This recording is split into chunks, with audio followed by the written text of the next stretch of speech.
আসসালামু আলাইকুম ওয়া রাহমাতুল্লাহ। আলহামদুলিল্লাহ ওয়াহদাহ, আসসালাতু ওয়াসসালামু আলা মান লা নাবিয়্যা বা'দাহ। সম্মানিত দর্শক মণ্ডলী, আমরা আদর্শ পরিবারের উপরে গুরুত্বপূর্ণ তথ্যবহুল আলোচনা পেশ করছিলাম। তার একটি গুরুত্বপূর্ণ আলোচনা হচ্ছে পরস্পরে ভ্রাতৃত্বভাব, ভালোবাসা, দয়া ময়া। একটা পরিবারে একজন আরেকজনকে ভালোবাসবে, প্রতিবেশী যারা আছে, আত্মীয় স্বজন, তাদের সাথে সদাচরণ দেখাবে, তাদের প্রতি দয়া মহব্বত রাখবে। যারা অসহায় মানুষ তাদের সহযোগিতা করবে। এর বিনিময় হবে জান্নাত। যেই জান্নাত পাবে মুজাহিদ, যে জান্নাত পাবে রাতে তাহাজ্জুদ পড়া ব্যক্তি, যে জান্নাত পাবে দিনে সিয়াম পালন করা ব্যক্তি, সেই জান্নাত পেয়ে যাবে ওই ব্যক্তি যে ব্যক্তি পাড়া প্রতিবেশীর সাথে ভালো আচরণ করে, আরেকজনকে নিন্দা করে না, অপমান করে না। আবু হুরায়রা রাদিয়াল্লাহু তাআলা আনহু বলেন, রাসূল সাল্লাল্লাহু আলাইহি ওয়াসাল্লাম বলেছেন, আল মুসলিম আখুল মুসলিম, একজন মুসলিম আরেকজন মুসলিমের ভাই। লা ইয়াজলিমুহু ওয়া লা ইয়াসলিমুহু, না তার প্রতি অত্যাচার করতে পারে, না তাকে তুচ্ছ ভাবতে পারে। কখনো একজন আরেকজনের প্রতি অন্যায় করতে পারে না, অত্যাচার করতে পারে না। যদি করে তাহলে বুঝতে হবে যে সে নিজেকে ভুলে গেছে সে মুসলিম কি অমুসলিম। এ কারণেই তার পক্ষে সম্ভব হচ্ছে একজন আরেকজনকে তুচ্ছ করতে পারে না, নিন্দা করতে পারে না। না সামনে নিন্দা করতে পারে, না পশ্চাতে নিন্দা করতে পারে। নিন্দার পরিণতি খুব কঠিন, সেটা ভিন্ন কথা। নিন্দার পরিণতি খুবই কঠিন। আল্লাহর নবী বলছেন, যে ব্যক্তি একজন আরেকজনের নিন্দা করবে, কিয়ামতের মাঠে তার দুটি জিহ্বা হবে, জাহান্নামের আগুনের দুটি জিহ্বা হবে। মান কানা জাল ওয়াজহাইনে কানা লাহু ইয়াউমাল কিয়ামা লিসানানে মিন নারি, যে ব্যক্তি মানুষের নিন্দা করে, কিয়ামতের মাঠে জাহান্নামের আগুনের দুটি তার জিহ্বা হবে। এটা একটা কত বড় অপমানজনক ব্যাপার। তাহলে একজন মুসলিম আর একজন মুসলিমের বিরুদ্ধে বলতে পারে, নিন্দা করতে পারে? এটা তো একটা অবাস্তব ব্যাপার, যেটা আমাদের ঘরে ঘরে হচ্ছে, যেখানে সেখানে হচ্ছে। আয়েশা রাদিয়াল্লাহু তাআলা আনহা একদা আল্লাহ রাসূলের আরেকজন স্ত্রী সাফিয়া ইবনে হুয়াই ইবনে আখতাবের একটু নিন্দা করেছিলেন। মানে তিনি সাইজে খাটো, এই কথাটা বলেছিলেন। তিনি বলেছিলেন যে সাফিয়া হচ্ছে সাইজে খাটো। আল্লাহ রাসূল বললেন, আয়েশা, লাকাদ কুলতে কালিমাতান লাউ মুজিজাত বিমাইল বাহারে লা মাজিজাতহু, তুমি এমন একটা কথা বলেছো আয়েশা, এই কথা যদি সাগরের পানিতে মিশিয়ে দেওয়া হয় তাহলে সাগরের পানি ঘোলা হয়ে যাবে। আল্লাহুস সামাদ। আয়েশা তাকে নিন্দা করব তীব্র এ খেয়ালেও বলেননি। আয়েশা রাদিয়াল্লাহু তাআলা আনহার তার উপরে এরকম কোনো বিদ্বেষও নেই। একটা পরিস্থিতিতে তিনি বলেছিলেন কথাটা, আল্লাহ রাসূল এইভাবে বললেন। আমরা ভাবতে পেরেছি আমরা আর একজনকে তুচ্ছ করতে পারি, আর একজনের অগোচরে তার নিন্দা করতে পারি? এটা কি আমাদের সাজবে? রাসূল সাল্লাল্লাহু আলাইহি সাল্লাম বলছেন, মাকানা লাবদু ফি হাজাতে আখিহি কানা আল্লাহু তাআলা ফি হাজাতিহি, যতক্ষণ পর্যন্ত একজন মানুষ আরেকজন মানুষের সহযোগিতায় থাকবে, আল্লাহ তাআলা তার সহযোগিতায় থাকবেন। এই বাক্যগুলি আমরা সমাজের কাছে কি দিয়ে বুঝাবো? একজন মানুষ যতক্ষণ পর্যন্ত আরেকজনের কল্যাণ কামনা করবে, আল্লাহ তাআলা তার কল্যাণ কামনা করবেন। এটা তো আমরা বাস্তব দেখতে পাই না, আমরা বুঝতেও পারি না। এরপরে রাসূল সাল্লাল্লাহু আলাইহি সাল্লাম বলছেন যে, মান নাফাসা আন মুমিনিন কুরবাতান মিন কুরাবিদ দুনিয়া, কেউ যদি কোনো মুসলমানের উপর থেকে কোনো কষ্ট, কোনো সমস্যা, কোনো ব্যথা বেদনাকে দূর করে, নাফাসাল্লাহু তাআলা ইয়াউমাল কিয়ামা কুরবাতান মিন কুরাবিদ দুনিয়া, তাহলে আল্লাহ তাআলা কিয়ামতের মাঠে আপনার যে সব সমস্যা হবে, অনেক সমস্যা হবে, জাহান্নামে যাওয়ার সিদ্ধান্ত হয়ে যেতে পারে, তা আল্লাহ তাআলা ওই কিয়ামতের মাঠের সংকট অবস্থা থেকে আপনাকে পার করে দিবেন। আমরা এই বাক্য কত গুরুত্ব বহন করে তা কি আমরা বুঝতে পারছি?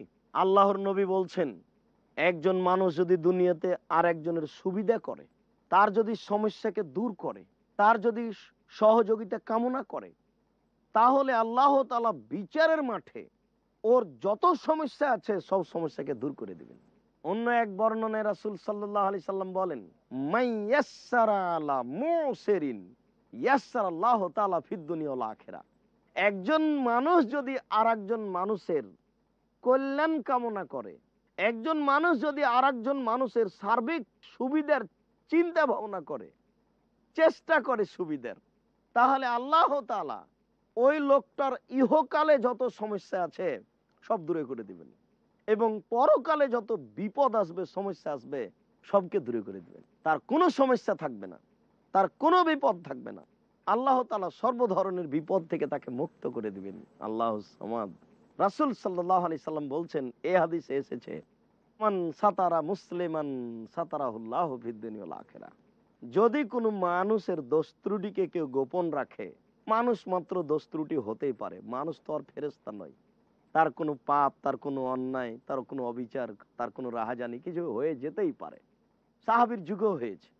তো আরেকজন মানুষ যদি জানতে পারে সেটা প্রকাশ না করে, গোপনে রাখে, তাহলে আল্লাহ তাআলা যে ব্যক্তি গোপনে রেখেছে কথাটাকে, তার সমস্ত পাপকে কিয়ামতের মাঠে গোপন করে দিবেন আল্লাহ। অন্য বর্ণনায় রাসূল সাল্লাল্লাহু আলাইহি ওয়াসাল্লাম বলেন, কেউ যদি কাউকে অপমান করে, মাইয়াত্তাবিউ, কেউ যদি কোনো মানুষের পিছে পড়ে, তাকে অপমান করার চেষ্টা করে, তো ইয়াত্তাবিউ আল্লাহ তাআলা, আল্লাহ তাআলা তাকে অপমান করার জন্য লেগে যাবেন।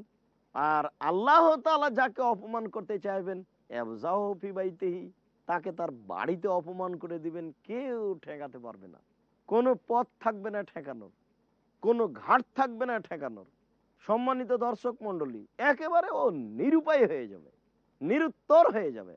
এই জন্য খুবই সতর্ক, সাবধান থাকা উচিত। মানুষের কল্যাণের চেষ্টা করতে হবে, মানুষের ক্ষতির চেষ্টা করতে হবে না।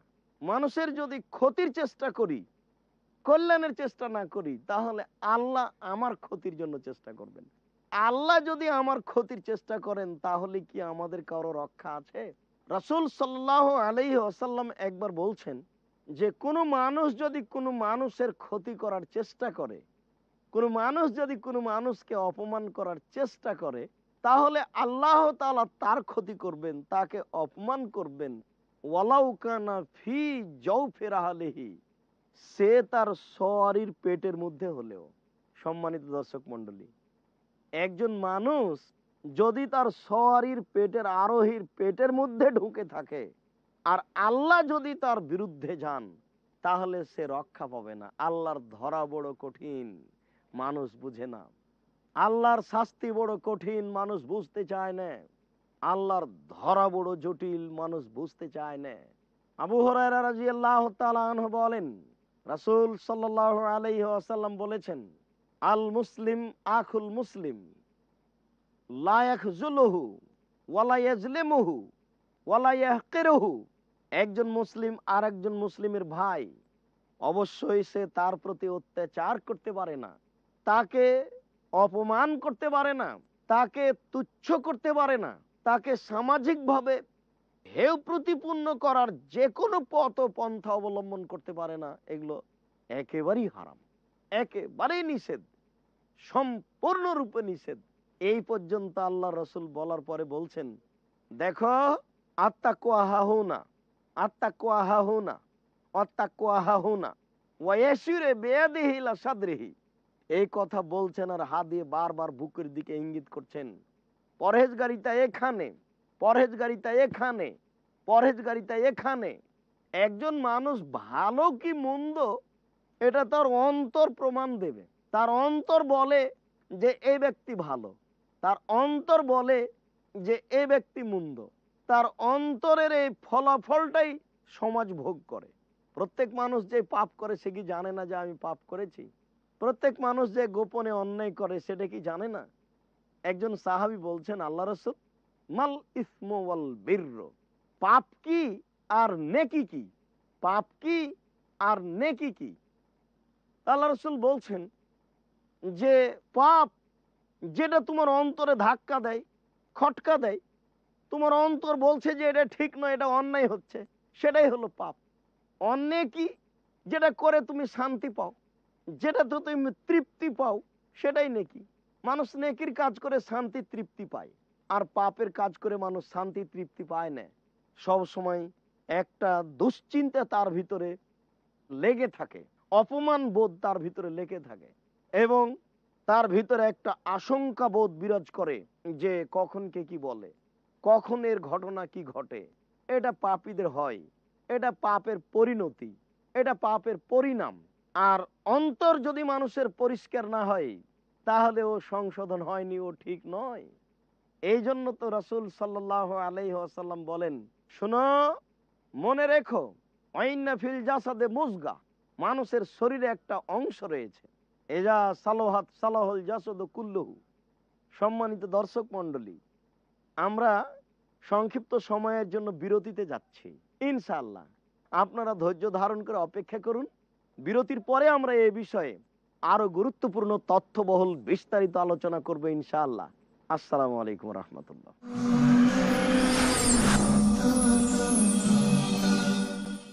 আসসালামু আলাইকুম রহমতুল্লাহ।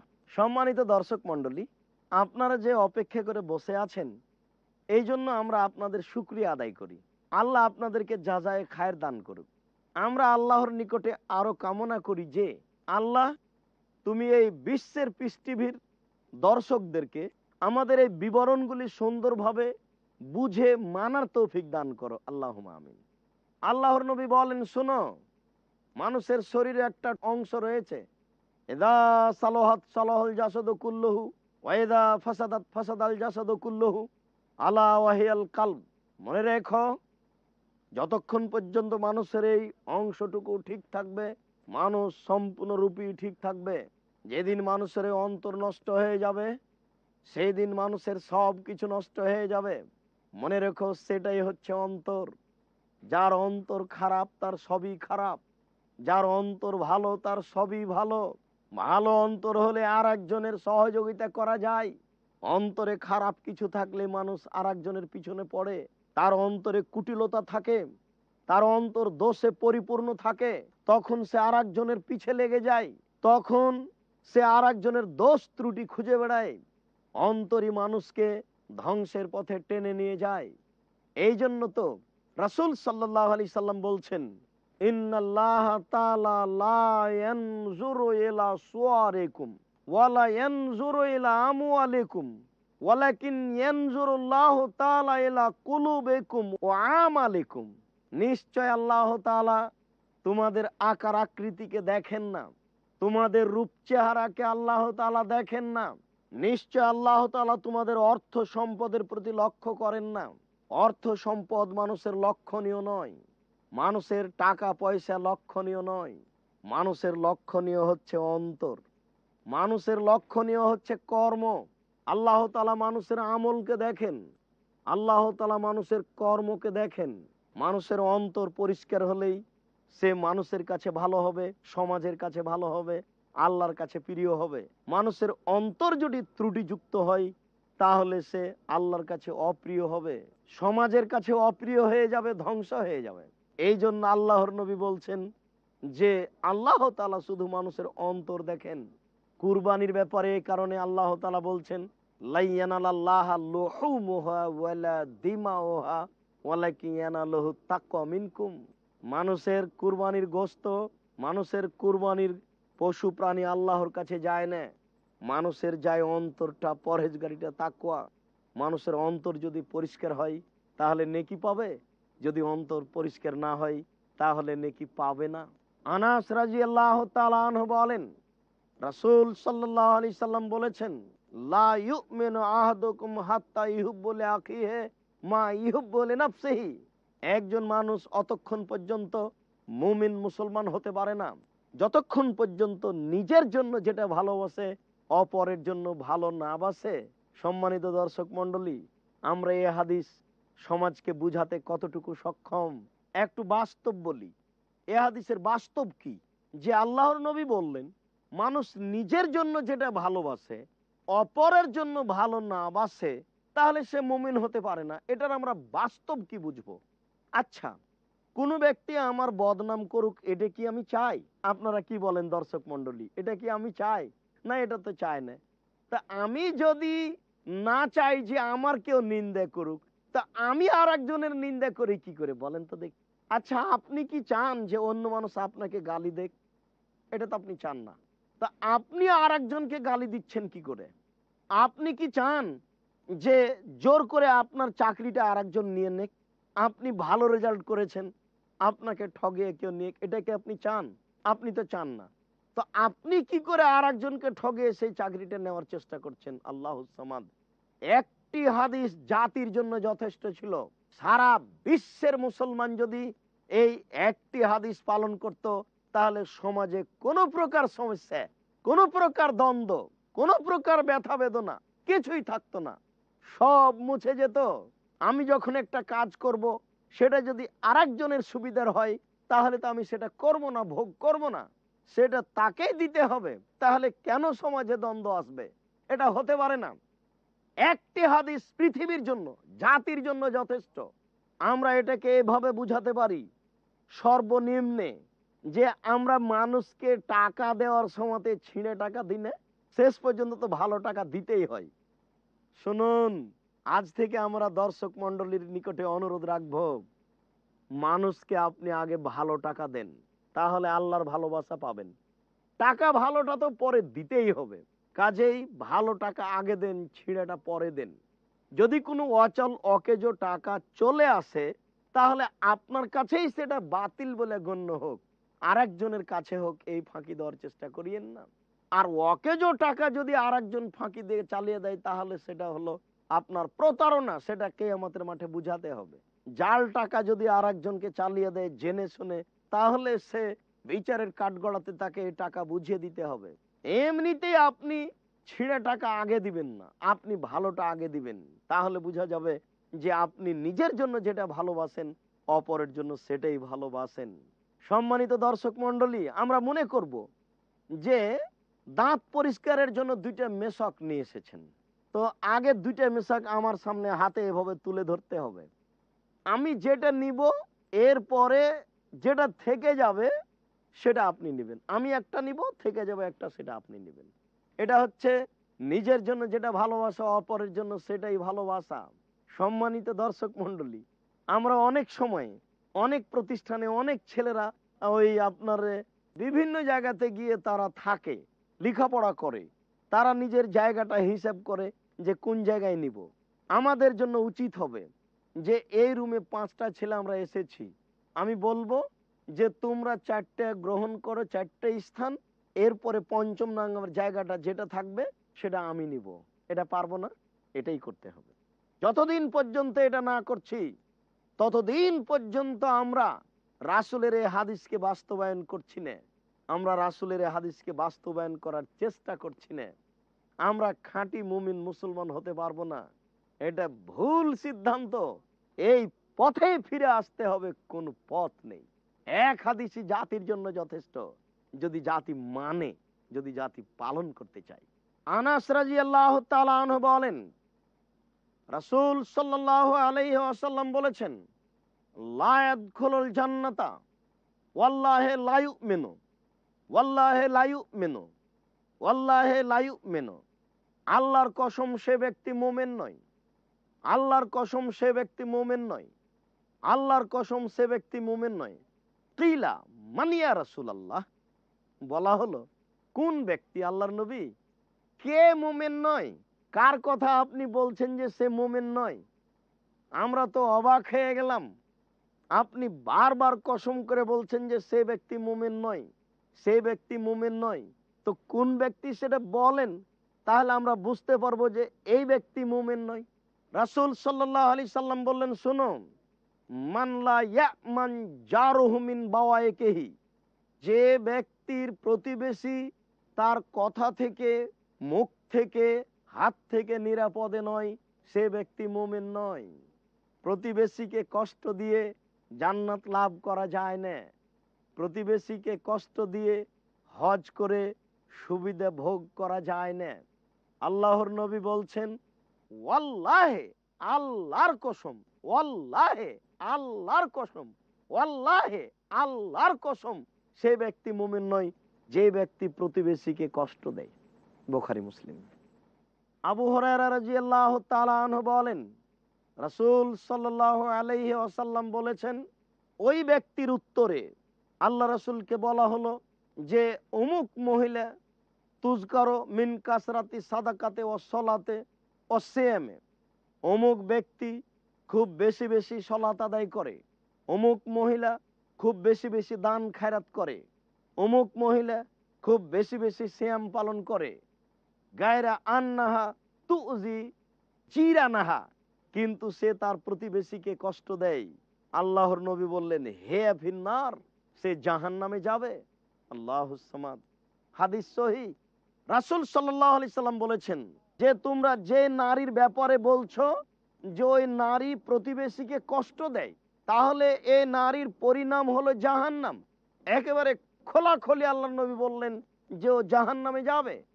প্রতিবেশীকে কষ্ট দিয়ে জান্নাত পাওয়া যায় না, অথচ হাদিসে এসেছে সে নারী খুব বেশি বেশি সলাত আদায় করে, খুব বেশি বেশি সিয়াম পালন করে, খুব বেশি বেশি দান খায়রাত করে, কিন্তু প্রতিবেশীকে কষ্ট দেয়। সম্মানিত দর্শক মণ্ডলী, বিশেষ করে আমার মুসলিম বোনদেরকে বলবো যে অপরজনকে কষ্ট দিয়ে জান্নাত পাওয়া যাবে না।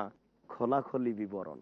রাসূল সাল্লাল্লাহু আলাইহি সাল্লাম বলছেন আউয়ালু খাসমাইনি ইয়াউমাল কিয়ামা জারানে, বিচারের কাঠগড়াতে প্রথম যেটা বিবাদ সামনে হবে আল্লাহর কাছে, সেটা হলো একজন প্রতিবেশী আর একজন প্রতিবেশীর দ্বন্দ্ব তর্ক। এটা নিয়ে প্রথমে বিচার হবে। এটা নিয়ে বিচার হয়ে যদি একজন প্রতিবেশী আর একজন প্রতিবেশীর কাছে হেরে যায়, পরিণাম হবে জাহান্নাম। তাই রাসূল সাল্লাল্লাহু আলাইহি সাল্লাম বলেছেন যে ব্যক্তি আল্লাহর প্রতি বিশ্বাস রাখে, যে ব্যক্তি পরকালের উপরে বিশ্বাস রাখে, সেই ব্যক্তির জন্য এটা আদৌ উচিত নয় যে প্রতিবেশীকে কষ্ট দিবে। প্রতিবেশীকে কষ্ট দিয়ে একজন মুমিন মুমিন হতে পারে না। প্রতিবেশীকে কষ্ট দিয়ে একজন মুমিন জান্নাত লাভ করতে পারে না। প্রতিবেশীকে কষ্ট দিয়ে একজন মুমিনের, একজন ব্যক্তির পরিণতি হবে জাহান্নাম। এটাই একেবারে চূড়ান্ত। আমরা প্রতিবেশীর ব্যাপারে খুবই সতর্ক সাবধান থাকব। আল্লাহর নবী বলেছেন যে জিবরাইল আমাকে শুধু বলে যে প্রতিবেশীকে দেখো, প্রতিবেশীকে দেখো, প্রতিবেশীকে দেখো। আমার সন্দেহ হলে যে প্রতিবেশীকে আমার অংশীদার করে দিবেন নাকি।